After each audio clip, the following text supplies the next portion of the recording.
주의 말씀은 내 발의 등이요 내 길에. 요즘에는 별로 그렇지가 않지만요. 예전에는 이 스캔들을 일으켰다, 스캔들이 났다, 뭐 이런 표현들을 자주 사용했던 것 같습니다. 그런 이야기가 들려오면 대개는 왜 또 누가 무슨 일 저질렀어? 이렇게 하면서 궁금해하죠.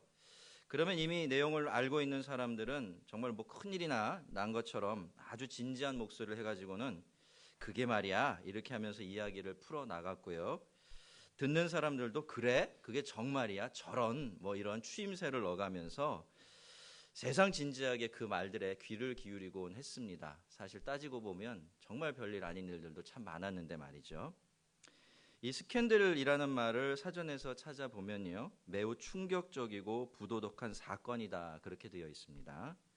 그래서 자극적인 것을 좋아하는 사람들이 이 스캔들이라는 것에 대해서 그렇게 특별한 호기심을 보이는 것이겠지만, 원래 이 스캔들이라는 말은요, 그런 사건들 자체를 가리키는 말이 아니었어요. 이 말은 그 걸림돌이나 덫이라는 뜻의 헬라어 단어였던 스칸달리온이라는 말에서 유래한 말입니다. 그게 무슨 일이든, 그러니까 좋은 일이든 그렇지 않은 일이든 그 일이 어떤 사람에게 걸림돌이 되고 덫이 되면 그것을 비로소 스칸달리온, 스캔들 그렇게 불렀던 것이죠. 그러니까 스캔들은 어떤 일 자체를 가리키는 말이 아니라 그 일이 어떤 사람들에게 위험 요소가 되고 중요한 선택을 하게 만들거나 혹은 마음을 혼란스럽게 만들 때 그것을 가리키는 말이었던 거죠. 자, 이렇게 보면 우리 예수님보다 이 세상에 더 큰 스캔들은 없습니다. 그분보다 더 큰 걸림돌도 없고요. 그분보다 더 큰 덫도 없습니다. 예나 지금이나 그리고 누구에게나 다 마찬가지죠. 이 세상에 예수님보다 더 중요하고 결정적인 것 사람에게 아무것도 없습니다. 말씀은 내 발의 등이요 내 길에 빛이시라. 예수님은 구원과 영생을 결정하는, 스스로 그렇다라고 주장하셨던, 그리고 그것을 삶으로 보여주셨던 그런 분이기 때문이죠. 우리는 지난 주일에 누구든지 목마르거든 내게로 와서 마셔라. 나를 믿는 자는 성경의 이름과 같이 그 배에서 생수의 강이 흘러나리라 라는 예수님의 말씀 함께 상고해 보았는데요. 여러분, 이 시간을 빌어 이 말씀을 따라 여러분을 저는 다시 한번 축복하고 싶습니다. 이 약속대로 모두가 항상 성령 충만하시기를 바랍니다. 그래서 여러분의 배에서 생수의 강이 늘 흘러나가는 그 충만한 복 누리며 사시기를 축원합니다. 그리고 꼭 여러분 스스로 늘 이 은혜를 구하며 사시기를 바랍니다. 여러분, 세상에 이 복보다 더 좋은 복이 없고요. 이 복을 대신할 복도 이 세상에는 없습니다. 저는 제가 여러분의 옆에 있는 한 계속 똑같은 기도로 여러분을 축복하며 기도할 겁니다.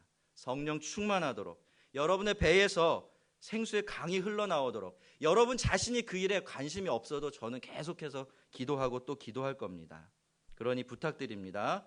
여러분도 꼭 여러분 자신을 위해서 기도하셔야 합니다. 성령 충만하도록 여러분의 배에서 생수의 강이 흘러나오는 그 삶을 살 수 있도록 여러분도 매일 아침에 기도할 때마다 그 기도의 제목만큼은 빼먹지 않고 항상 기도하며 그렇게 사십시오. 분명히 우리 주님 약속하신 대로 우리에게 그 복 허락해 주실 겁니다.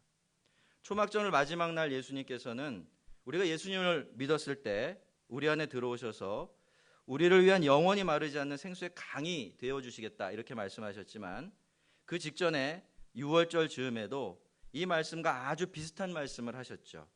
다시 우리가 6장 맨 앞부분으로 돌아가 보면 거기에는 오병이어의 기적이 나옵니다. 그때 갈릴리 언덕에서 예수님께서는 한 아이가 가져다 준 떡 5개와 물고기 2마리로 먹을 것이 없어 줄이고 있는 2만 명은 좋게 되는 수많은 사람들을 먹이고 마시우셨습니다. 그리고 나서 12광줄이 남기셨죠. 그 다음에 며칠 후에는 여전히 양식의 문제를 해결하기 위해 예수님을 쫓아다니고 찾아다녔던 사람들을 향해서 너희의 배를 부르게 해주는 그 양식이 참된 양식이 아니라 라고 말씀하시면서 내가 생명의 떡이니 내게 오는 자는 결코 줄이지 아니할 것이요 나를 믿는 자는 영원히 목마르지 아니하리라 라고 말씀하셨습니다. 여러분, 물론 예수님께서 그날 그 언덕 위에서 그 사람들을 먹이고 마시게 하셨던 것은 그들이 배고팠기 때문이죠. 그들의 배고픔을 해결해 주시기 위해서 주님께서 그 기적을 베푸신 것이 맞습니다. 하지만 예수님의 그러한 행동 속에는 훨씬 더 깊은 뜻이 있었어요. 예수님께서는 나중에 당신께서 내가 생명의 떡이니 라고 말씀을 하실 때 사람들이 예수님을 영원한 양식과 유월절의 참떡으로 잘 받아들일 수 있도록 미리 준비를 시키고 계셨던 것입니다. 여러분, 사람은 그렇지 않습니까? 말로만 뭘 믿으라면 잘 못 믿어요. 그래서 그것을 믿을 만한 증거를 가져다 주면 더 잘 믿게 되어 있습니다. 그러니까 예수님은 그 오병이어의 기적이 만들어낸 떡과 물고기를 입에 넣어 씹어 배를 불리면서 이분이라면, 나중에 그런 말씀을 하셨을 때 이분이라면 우리의 영혼까지도 만족시켜 줄 수 있겠다라는 생각을 갖도록 도와주셨던 것입니다. 성도 여러분, 하나님께서 우리의 삶 속에 베풀어 주시는 기적과 또 현실적인 은혜들은요, 거의 모두 이러한 이중적인 의미를 담고 있습니다. 여러분, 하나님은 우리가 육신인 줄 아세요. 그래서 육신에 필요가 있고 그 필요가 채워져야만 살아갈 수 있다는 것 아시고 계십니다. 그래서 우리에게 꼭 필요한 것들은 정말 희한하게 채워주시기도 하고요. 또 우리가 병들었을 때 고쳐주시기도 하고, 우리 힘으로 어쩔 수 없는 문제들을 만났을 때 정말 기적적으로 그 문제들을 풀어서 해결해 주시기도 하십니다. 여러분도 다 그런 은혜 경험하고 여기까지 살아오셨죠? 자, 그런 은혜들도 어떻습니까? 너무너무 필요한 은혜이고 너무너무 귀한 은혜입니다. 그런 은혜를 받았을 때 우리는 그걸 기뻐하며 즐거워하며 하나님 앞에 마땅히 감사를 올려야 하겠죠.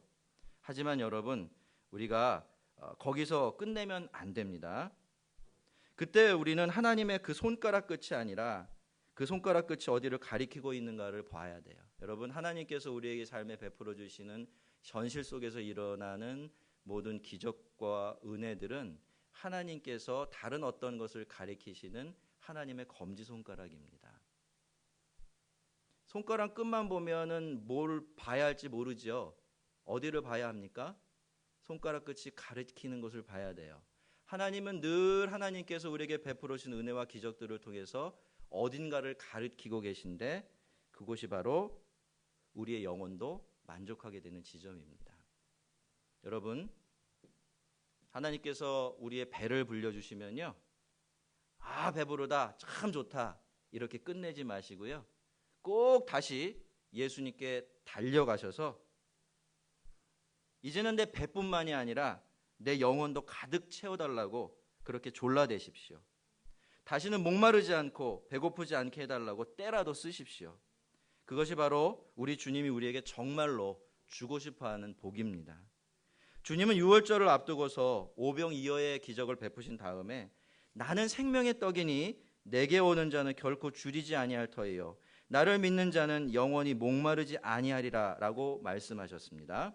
그리고 초막절 마지막 날에는 누구든지 목마르거든 내게로 와서 마셔라, 나를 믿는 자는 그 배에서 생수의 강이 흘러나오리라, 그렇게 말씀하셨어요. 그러니까 예수님께서는 유월절부터 시작해서 초막절이 끝나는 그날까지 예수님 당신만이 하나님께서 보내신 영생을 위한 참된 양식과 참된 음료이며, 그렇기 때문에 예수님을 믿고 영접하는 것 이외에는 영생을 얻을 길이 없다는 것 직접 말씀하시고 보여주셨던 것입니다. 특별히 생수의 강에 대한 예수님의 말씀은 사람들에게 자기 편에서도 무언가 그 말씀에 어울리는 진지한 반응, 내놓지 않으면 안 될 것 같은 커다란 압박감을 주었던 것 같아요. 그래서 예수님께서 이 마지막 말씀을 하신 다음에 사람들은 예수님이 누구신가를 놓고서 서로 논쟁을 벌이기 시작하죠. 그동안은 여기저기서 수근수근대며 저분이 이런 분일 거야 저런 분일 거야 개인적으로만 이야기를 했는데, 이날에 이르러선 어떤 일이 벌어지냐면 사람들이 그 일을 그렇게 당국자들이 싫어함에도 불구하고 그렇게 했을 때 자기에게 불이익이 주어질 것을 생각하면서까지 예수님이 누구인가에 대해서 공개적으로 서로 이야기할 수밖에 없게 되어진 겁니다. 우선 광야에서 이스라엘 백성들을 먹이고 샘을 터뜨려서 물과 양식 문제를 해결해 주었던 모세를 기억하고 있었던 대부분의 사람들은 예수님의 오병이어 기적을 보고 생수의 강에 대한 예수님의 말씀을 들었을 때 즉시 머릿속에 모세를 떠올렸어요. 그리고 하나님께서 모세를 데리고 가시면서 나중에 내가 너희에게 모세와 같은 선지자를 한 명 보내주시겠다라고 하셨던 그 약속을 기억해냈죠. 그래서 예수님이 바로 그 선지자가 분명하다라고 그렇게 주장했습니다. 이 사람들이 보기에는 모세와 예수님은 닮아도 너무 많이 닮아 있었던 거죠. 또 어떤 사람들은 예수님을 그리스도, 그러니까 메시아라고 그렇게 주장합니다. 31절에 나왔던 그 사람들이었었던 것 같은데요. 이들은 예수님께서 행하신 수많은 이적들을 보고서 메시아가 아니라면 어떻게 이렇게 놀라운 일들을 많이 행할 수 있느냐라고 생각을 하면서 이분은 어떤 사람이 메시아일 수 있다면 이분이 바로 메시아다, 이분이 바로 그리스도다, 그렇게 주장을 했습니다. 하지만 예수님에 대한 이러한 긍정적인 주장들만 있었던 것이 아닙니다. 어떤 사람들 보기에는 이 예수라는 사람은요, 그저 거짓말장이 사기꾼에 불과했죠.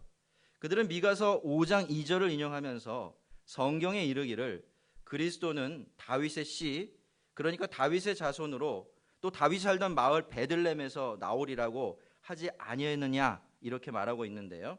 여러분, 이것이 그들의 신앙이었고 사실 성경의 예언이기도 했습니다. 그러니 그들이 보기에 베들레헴이 아니라 나사렛에서 나고 자란 예수라는 사람, 전혀 그리스도가 될 조건에 맞지 않는 사람이었고요. 그래서 절대로 그리스도가 될 수 없다라고 확신하게 된 겁니다. 여러분, 이 사람들의 이야기에 틀린 게 없죠. 이 사람들은 바른 지식을 가지고 있었습니다. 성경적으로도 틀리지 않은 이야기를 하고 있어요. 하지만 이들은 이렇게 완벽한 지식과 기준을 가지고 있었으면서도 예수님에 대해서는 완전히 오판을 해버리고 맙니다. 저희 집 둘째가 저 뒤에 앉아 있는데 저희 둘째가 어디서 태어났을까요? 이상한 문제지만 경기도 고양시에서 태어났습니다. 그런데 2살 때 저를 따라서 대구로 왔어요. 너무 심각하게 들으실 필요는 없습니다. 말씀에는 별로 심각하지 않은데 이런 얘기 심각하게 들으시면 안 되죠. 자, 여러분, 그러면요, 저 아이는 경기도 사람입니까? 대구 사람입니까? 약간 헷갈리죠? 출생지가 원래 어디 사람이다라는 건 출생지 따라가는 말이거든요. 그러니까 엄밀하게 말하면 저희 집 둘째는 대구 사람이 아니라 경기도 사람이에요. 근데 저희들 둘째가 경기도에서 태어났다는 걸 모르는 사람에게 저희 아이는, 둘째는 늘 대구 사람이 될 수밖에 없는 겁니다. 자, 여러분, 예수님도 그러셨던 거죠. 예수님이 태어나기는 어디서 태어나셨습니까? 베들레헴에서 태어났어요. 그렇지만 나자마자 그곳을 떠나셨고 잠시 이집트로 가셨다가 다시 갈릴리로 돌아와서 거기서 자라나고 사셨습니다. 그래서 엄밀하게 말하면 예수님은 어디 사람이에요? 나사렛 사람이 아니라 베들레헴 사람입니다. 그런데 대부분의 사람들은 예수님이 갈릴리 나사렛에서 자라나셨다라는 것만 알고 있었기 때문에 예수님을 나사렛 예수라고 불렀고요. 그날 예수님이 그리스도가 아닌 것이 분명하다라고 주장을 펼쳤던 사람들도 그 말만 듣고서는 예수님은 절대로 그리스도일 리가 없다라는 결론에 이르게 된 거죠. 여러분, 내가 가지고 있는 지식이 맞고 내가 가지고 있는 기준이 옳다고 해서요, 내가 내리는 판단도 다 옳은 게 아니에요. 기준이 옳다고 해도 내가 그 기준을 가지고 평가하고 판단하려는 대상에 대해서 내가 알고 있는 것이 정확하지 않거나 혹은 그 정보가 부족하다면 나의 판단과 평가도 얼마든지 틀릴 수가 있습니다. 그래서 우리는 중요한 일일수록 너무 단정적으로 그리고 성급하게 결론을 내리면 안 됩니다. 그런 일일수록 충분히 알아본 다음에 나중에 결론을 내려야 되죠. 그래야 정확한 판단을 내릴 수가 있고 그래야 더 안전할 수가 있습니다. 그런데 그 사람들은 그렇게 하지 않았던 겁니다. 그 일이 다른 일이 아니라요, 어떤 사람이 자기들이 기다리던 그리스도인지 아닌지, 그렇게 오매불만 기다리던 메시아인지 아닌지를 분별하는 일이었어요.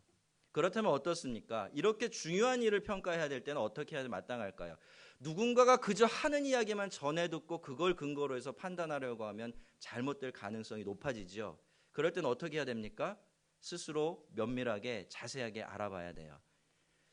사람들은 이 사람에 대해서 이렇게 말하고 다들 그렇게 믿고 있는데, 사람들은 이 일에 대해서 이렇게 이야기하고 다들 그렇게 생각하고 있는데 정말 그런가 하고 그렇게 자세하게 알아봐야 되죠. 그렇지만 그 당시 예수님이 그리스도일 수 없다라는 단정적인 결론을 내렸던 이 사람들은 그저 남이 들려주는 이야기, 다른 사람이 그렇게 믿고 있었던 그런 이야기들만을 가지고 예수님이 그리스도가 아니다라고 이렇게 결론을 내렸던 겁니다. 그리고 거기서 한 발짝도 움직이려고 하지 않았던 거죠. 사람들이 이렇게 저마다 예수님에 대해서 이렇다 저렇다 주장하면서 말싸움을 벌이고 있을 때 예수님을 잡으러 왔던 사람들은 슬며시 발걸음을 돌려서 다시 대제사장에게로 돌아갔습니다. 45절을 보면 이 사람들을 대제사장과 바리새인들의 아랫사람이다라고 그렇게 말하고 있어서 종이나 사환처럼 생각할 수 있는데요.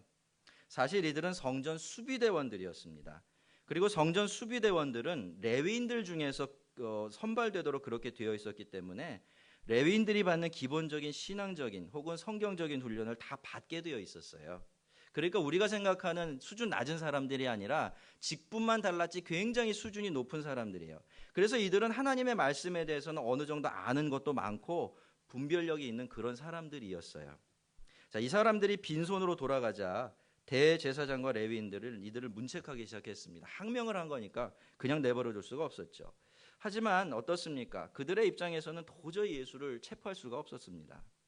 예수님을 체포할 기회를 잡기 위해서 예수님을 따라다니면서 예수님 말씀을 듣다가요, 우리식으로 표현한다면 예수님 말씀에 감동이 되어지고 은혜를 받아버린 겁니다. 그들은 예수님의 말씀이 성경과 틀리지 않다는 것을 알게 되었죠. 그리고 그 말씀 속에서 도저히 무시할 수 없는 엄청난 권위와 지혜도 보게 됩니다.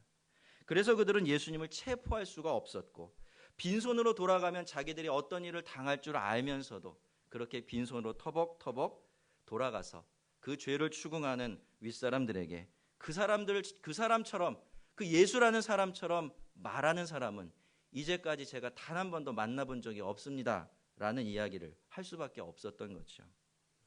그렇지만 윗사람들이 들어보니 어떻습니까? 아주 기가 찹니다. 너무 한심스럽죠. 그래서 노발대발하면서 니들도 미혹되었느냐? 당국자들이나 바리새인 중에 그를 믿는 자가 있느냐라고 아랫사람을 꾸짖었습니다. 그러면서 그들에게 율법을 알지 못하는 이 무리는 저주를 받은 자로다라고 욕을 퍼부어 버립니다. 근데 우리가 이 이야기를 계속해서 가만히 들여다보면요, 이 말들은 실은 다른 사람들이 아니라 자기 자신들을 향해 하는 말이었고 또 그렇게 되어가고 있다라는 것을 볼 수가 있습니다. 우선 이들은 아랫사람들에게 너희도 미혹되었느냐라는 말을 하고 있는데요, 여러분 실제로 가장 심하게 미혹당한 것은 아랫사람이 아니라 대제사장들과 바리새인들 자신이었습니다. 그들은 하나님의 말씀에 관한 한, 또 진리를 분별하는 일에 관한 한 자기들보다 더 권위 있는 전문가가 없다고 그렇게 생각을 했습니다. 그런 점에서 우리들만큼은 절대로 틀릴 수가 없다라는 확신을 가지고 있었죠. 당국자들이나 바리새인들 중에 예수를 믿는 자가 있느냐라는 말이나 아랫사람들과 자기들을 철저하게 분리해내면서 율법을 알지 못하는 이 무리는 저주를 받은 자로다라고 한 말 속에는 그들의 그런 생각과 확신이 고스란히 표현되어 있습니다. 그들은요, 이렇게 이야기한 거예요. 우리가 믿지 않는다면 그 사람은 그 어떤 사람도 믿어서는 안 된다는 겁니다. 우리들이야말로 하나님의 말씀을 제대로 하는 유일한 사람들이라고 그렇게 자신만만하게 이야기했던 것이죠. 성도 여러분, 이 세상에서 누가 제일 속기 쉽고 또 한 번 속으면 가장 심하게 속을까요? 그것은 지나친 자기 확신을 가지고 있는 사람이에요. 내 기준은 틀림이 없고 그래서 내 판단이 가장 객관적이라고 생각하는 사람들, 나는 틀릴 수 없다고 믿는 사람들입니다.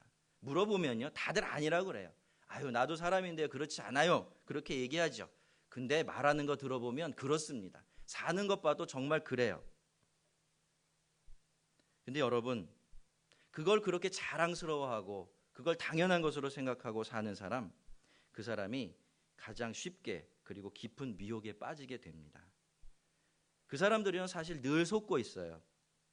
누구에게 속고 있을까요? 자기 자신에게 속고 있습니다. 제사장들과 바리새인들, 다른 사람들은 그들을 속이려고 이 사람들을 다른 사람들이 속이려고 한 적이 없었어요. 그렇지만 그들은 늘 속고 있었죠. 자기 자신에게 속고 자기 확신에 속고 있었던 겁니다. 여러분, 그들은 이렇게 늘 자기들이 답이라고 확신하며 살았습니다. 그런데 생각하지도 못했던 복병 하나가 나타나죠. 바리새인들은 자기들 중에서는 어떤 식으로든 예수님을 믿는 사람이 없다고 단언했습니다.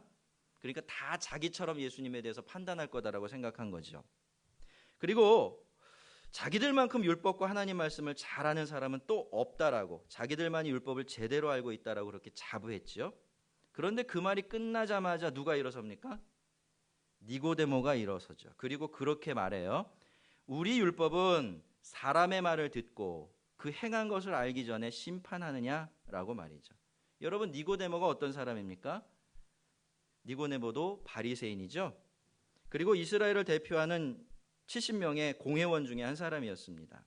그런데 그런 니고데모가 일어서더니 우리 율법에는 당사자의 말을 들어보고 그 사람이 저지른 일을 자세히 조사한 다음에 죄가 있을 때만 판결을 내리도록 되어 있는데 왜 당신들은 예수의 문제에서만큼은 율법을 지키지 않느냐고 율법을 들고 일어나서 그들을 고발했던 거예요.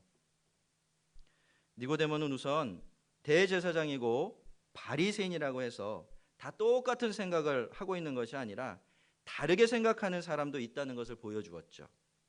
그렇다면 여러분, 어떻게 되는 겁니까? 둘 중에 하나는 답이 아닐 수밖에 없겠죠. 똑같은 것 두 가지가 하나의 답이 될 수가 없기 때문입니다. 그렇기 때문에 니고데모는 대제사장이고 바리새인이 내린 결론이라고 해서 그것이 늘 답이 될 수는 없다라는 것을 만천하에 공개해버리는 역할을 하게 됐죠. 그리고 니고데모는 그들이 율법을 지키지 않고 있다는 사실을 지적합니다. 우리들만 율법을 제대로 알고 있다라고 자부하면서 율법을 모르는 사람들은 저주를 받은 사람이라는 막말까지 했던 그 사람들 앞에서 말이죠. 여러분, 사람은요, 진짜로 알면 그대로 하게 돼 있어요. 그렇죠? 사람은요, 뭘 따라 살까요? 지식을 따라 살아요. 아는 것 따라 살아요. 그래서 확실하지 않은 것은 그것을 따라가는데 주저해요. 모르는 것은 실수로 그렇게 할지는 몰라도 모르기 때문에 그 길을 가려고 하지 않죠. 마찬가지입니다. 여러분, 누가 율법을 아는 사람인가요? 그건 율법을 머릿속에 담고 있는 사람이 아니라 율법대로 사는 사람이죠. 누가 하나님의 말씀의 전문가지요? 하나님의 말씀을 잘 알고 어느 구절이 몇 절에 있는지 다 외우고 있는 그런 사람이 하나님 말씀 잘하는 게 아니라 하나님 말씀 속에 난 길을 따라 살아가는 사람이 하나님 말씀을 정말 아는 사람들입니다. 최소한 그러려고 애쓰고 노력하는 그 사람이 율법을 알고 하나님의 말씀을 아는 사람이에요. 그런데 어떻습니까? 그날 대제사장들과 바리새인들은 자기들의 선하지 못한 목적을 이루기 위해서 제일 중요한 율법 어기고 있었습니다. 예수님의 말도 들어보지 않고 예수님께 행하신 일들도 제대로 살펴보지 않고 불법으로 재판하고 불법으로 예수님을 죽이려고 했으니까 말이죠. 그래서 니고데모가 일어나서 공회원의 한 사람으로서 율법을 아는 사람으로서 그런 이야기를 했던 것인데 그것이 결과적으로는 그곳을 채우고 있었던 모든 대제사장들과 바리새인들이 율법을 제대로 모르고 있는 사람이라는 것을 공개해버리는 그런 일이 되었던 겁니다. 그러니 여러분, 그들이 얼마나 당황스러웠을까요? 그래서 그들은 그렇게 쏘아붙이죠. 너도 갈릴리에서 왔느냐? 찾아보라. 갈릴리에서는 선지자가 나지 못하느니라라고 말이죠. 이렇게 니고데모를 윽박질러서 입을 막아버리려고 했던 겁니다.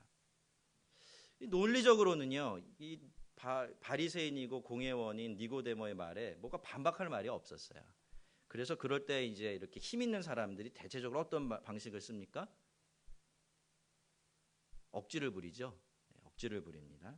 그래서 인신공격을 하기 시작한 건데 그러느라고 내뱉게 된 말도 실은 사실이 아니었어요. 그들이 뭐라고 말합니까? 찾아보라. 어디에서? 갈릴리에서는 선지자가 나지 못하느니라 이렇게 말하는데요. 여기 찾아보라라는 말은요, 성경을 찾아보라는 뜻이고 역사를 뒤져보라는 뜻입니다. 그러면 갈릴리라는 곳에서는 메시아는 고사하고 그리스도는 고사하고 누구도 선지자 한 사람도 나온 적이 없다는 것 발견하게 될 거다 이렇게 이야기했던 거예요. 근데 여러분, 사실 이게 큰 실수였습니다. 그 사실이 아니었어요. 이날 이 사람들은 삼척동자들도 금세 알아차릴 수 있는 거짓말 했던 겁니다.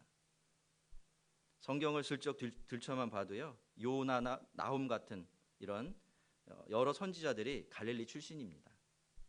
그들도 그걸 모르진 않았지만 무슨 말이라고 말이라도 해서 니고데모 입을 막아보려고 하니까 생각지도 않은 이상한 말이 튀어나오게 되고 그러다가 그런 거짓말까지 하게 된 겁니다.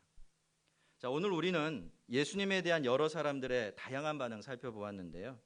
사람들이 이렇게 예수님을 두고 다양한 반응을 보이고 또 논쟁을 벌였던 것은 말씀드린 대로 그만큼 예수님이 그 당시 사람들에게는 결코 작지 않은 스캔들, 그러니까 큰 걸림돌이 되어 있었기 때문입니다. 그러니까 예수님께서 행하신 일들과 가르침, 그리고 그분의 삶, 그 모든 것들이 그들에게는 이제는 무언가 그분 앞에서 태도를 분명히 결정해야만 한다는 그런 부담감을 계속 안겨주고 있었던 것이죠. 특히 내가 참 생명의 떡이고 생명의 강물이다라고 하신 이 말씀은 더더욱 그랬던 것 같습니다. 자, 어떤 사람은요, 예수님께서 행하신 일들과 말씀을 순수하게 보고 들었죠. 그래서 예수님을 모세와 같은 선지자나 그리스도다 그렇게 생각했습니다. 또 어떤 사람은 자기의 편견과 충분하지도 않고 정확하지도 않은 예수님에 대한 지식을 가지고 거기에 예수님을 뜯어 맞춰보려고 했죠. 그러다가 예수님은 절대로 그리스도가 될 수 없다라는 결론을 내리게 됩니다. 그리고 또 어떤 사람들은 과도한 자기 확신에 빠져서 스스로 미혹이 되었고 그래서 어떻게든 불법으로라도 예수님을 죽이려고만 했던 거죠. 그러다가 자기들이 얼마나 실제로 형편없는 위선자들인지를 훤하게 드러내고 맙니다. 자, 이렇게 보면 사람들은 저마다 예수님에 대한 아주 다양한 반응을 내어놓았고요. 그리고 그렇게 생각하고 판단할 만한 자기 나름대로의 근거들을 다 가지고 있었습니다. 그리고 그래도 이들 중에서 예수님이 모세와 같은 선지자나 그리스도다라고 주장했던 사람들은 예수님을 제대로 좀 볼 줄 아는 사람들이었던 것 같습니다. 대제사장의 아랫사람들이나 니고데모도 마찬가지였고 말이죠. 자, 이렇게 요한복음이 7장의 마지막 부분을 예수님을 둘러싼 모든 사람들의 반응들로 쭉 채워나간 다음에 요한복음 7장 마지막 절을 보면 어떻게 이 모든 이야기들을 마감하고 있습니까? 다 각각 집으로 돌아갔다. 이 말로 마무리하고 있어요. 아무리 생각해봐도요, 여러분, 그 앞에 나오는 예수님에 대한 격렬한 논쟁들이나 그 치열한 반응들하고는 좀처럼 잘 어울리지 않는 것 같지 않습니까? 자, 다른 사람들은 뭐 생각해보면 그럴 수도 있습니다. 예수님이 절대로 그리스도일 수 없다라고 확신했던 사람들, 그리고 예수님을 체포해서 불법으로라도 어떻게 해보려고 하다가 실패한 사람들은 그저 무관심하니까, 하려던 계획이 실패했으니까 그렇게 각각 자기 집으로 돌아갈 수 있고 돌아갈 수도 있습니다. 하지만 예수님을 모세와 같은 선지자라고 생각했던 사람들, 또 그리스도라고 생각했던 사람들은 어떻습니까? 여러분, 이 사람들은 그렇게 하면 안 되죠. 대제사장의 아랫사람들도 그렇고 말입니다. 그들만큼은 그렇게 집으로 가버리면 안 됩니다. 그들만큼은 예수님을 찾아야 하고 예수님을 따라가야 합니다. 그런데 그들도 역시 집으로 가버렸어요. 각각 다 자기 집으로 가버립니다. 그들 모두가 그렇게 영생과 구원의 문턱을 넘지 못하고 다시 그저 익숙해져 있는 자신의 삶의 자리로, 각자의 세계로 그렇게 돌아가 버리고 만 것입니다. 이 사람들의 믿음에 대한 이야기가 참 다행스럽게도 여기서 다 끝난 것은 아니지만 적어도 이 시점에서 그들은 예수님이라는 걸림돌 넘지 못하고 거기 걸려져 넘어져 버리고 만 것입니다. 여러분, 예수님은요 늘 스캔들이 되십니다. 그분을 맞닥뜨리는 모든 사람들에게 예수님은 늘 걸림돌이 되시죠. 그런데 이 세상의 다른 모든 돌뿌리에는요 한 번쯤 걸려 넘어져도 괜찮지만 예수 그리스도라는 이 걸림돌에는 우리가 절대로 걸려 넘어지면 안 됩니다. 이 걸림돌에는 걸려 넘어지지 말고 이것을 발판으로, 구원의 반석으로 삼아야 합니다. 그런데 그러려면 예수를 믿는 것밖에는 다른 방법이 없습니다. 예수님의 표현대로 한다면 예수님을 먹고 마시는 것밖에는 다른 방법이 없다는 거죠. 그분을 나의 영원한 양식이 되게 하고 내 안에서 흘러나오는 생명의 강이 되도록 영접해 드려야 합니다.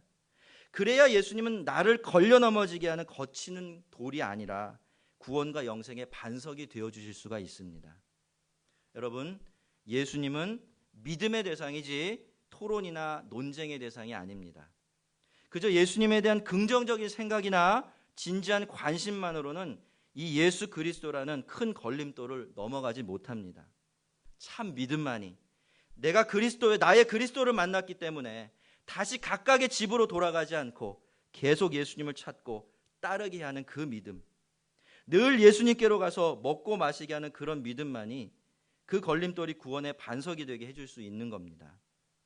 혹시 여전히 자신의 신앙이 예수님에 대한 긍정적인 생각이나 어떤 의견에 머물러 있고, 그래서 나를 예수님을 향하게 만들어주는 것이 아니라 다시 나의 집으로 익숙하고 자기 중심적인 삶으로 돌아가게 하는 그런 자리에 머물러 계신 분들이 있다면 이제는 그 걸림돌을 영원한 구원의 반석이 되게 하시기를 바랍니다. 삶의 무게중심을 육신의 만족이 아니라 영생을 위한 양식을 구하는 일 쪽으로 그렇게 옮겨 놓으시기를 바랍니다. 여러분, 각자의 집으로 돌아가 그 개인의 삶을 누리는 일이 아무리 중요하다고 해도요, 예수님을 따르며 그분에게서 먹고 마시는 그 일보다 중요할 수는 없기 때문입니다. 예수님이라는 스캔들은 절대로 대충 넘어갈 수 없는 걸림돌입니다. 예수님은 믿고 구원의 발판으로 삼든지 아니면 믿지 못해서 걸려 넘어지든지 둘 중에 하나만 선택할 수 있는 돌뿌리입니다. 저와 여러분, 우리 모두가 누구든지 목마르거든 내게로 와서 마셔라, 나를 믿는 자는 그 배에서 생수의 강이 흘러나리라 라는 우리 주님의 복된 초청에 순종을 해서 늘 주님께로 가서 먹고 마시는 사람들, 그 영원한 반석 위에 자신의 구원과 영생을 세우는 복된 성도들 되시기를 주의 이름으로 축원합니다. 기도하겠습니다.